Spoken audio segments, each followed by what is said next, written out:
Party के राष्ट्रीय संयोजक और दिल्ली के मुख्यमंत्री अरविंद केजरीवाल रविवार को किसान महापंचायत को संबोधित करने पहुंचे। किसानों को संबोधित करते हुए उन्होंने कहा कि हमारा किसान देशद्रोही नहीं हो सकता और किसानों के लिए कृषि कानून डेथ वारंट के समान है। केजरीवाल ने अपने संबोधन के दौरान कहा, आज अपने देश का किसान बहुत ज्यादा पीड़ा में है, लेकिन सरकार के कान पर जूं नहीं रेंग रही। उन्होंने कहा कि सभी पार्टी की सरकारों ने 70 सालों किसानों को धोखा दिया है। बीजेपी पर निशाना साधते हुए अरविंद केजरीवाल ने कहा कि भाजपा ने 2014 के घोषणा पत्र में कहा था कि हम स्वामीनाथन रिपोर्ट लागू करेंगे। किसानों ने इन्हें जमकर वोट दिया। 3 साल बाद भाजपा ने सुप्रीम कोर्ट के एफिडेविट में लिखा कि वो एमएसपी नहीं देंगे। उन्होंने किसानों की पीठ में छुरा मार दिया। केजरीवाल ने कहा कि सरकार के पास पैसे की कमी नहीं है, नीयत की कमी है। किसी साल में हो सकता है थोड़ा घाटा भी हो जाए। 17 लाख करोड़, किसी साल में 17 लाख करोड़ के 18 लाख करोड़ भी आ जाए, 1 लाख करोड़ का मुनाफा हो जाए।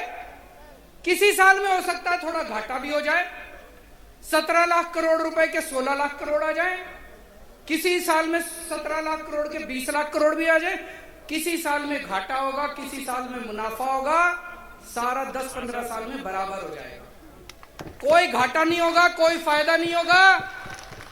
10-15 साल में सारा बराबर हो जाएगा। लेकिन फिर भी मान लो 1-1.5 लाख करोड़ का सरकार को घाटा हो भी गया, हमारे देश के करोड़ों करोड़ों किसानों के परिवारों को खुश रखने के लिए, हमारे देश के करोड़ों करोड़ों किसानों की खुशहाली के लिए अगर 1-1.5 लाख करोड़ रुपए खर्च हो गए तो सरकार कोई गरीब नहीं हो रही। पिछले कुछ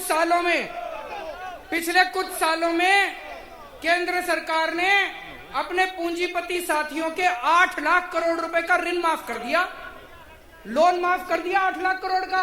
अरे तुम अगर 8 लाख करोड़ रुपए इन अमीरों के माफ कर सकते हो तो हमारे करोड़ों करोड़ों किसानों के 1-1.5 लाख करोड़ रुपए का घाटा नहीं बर्दाश्त कर सकते क्या? कर सकते हैं।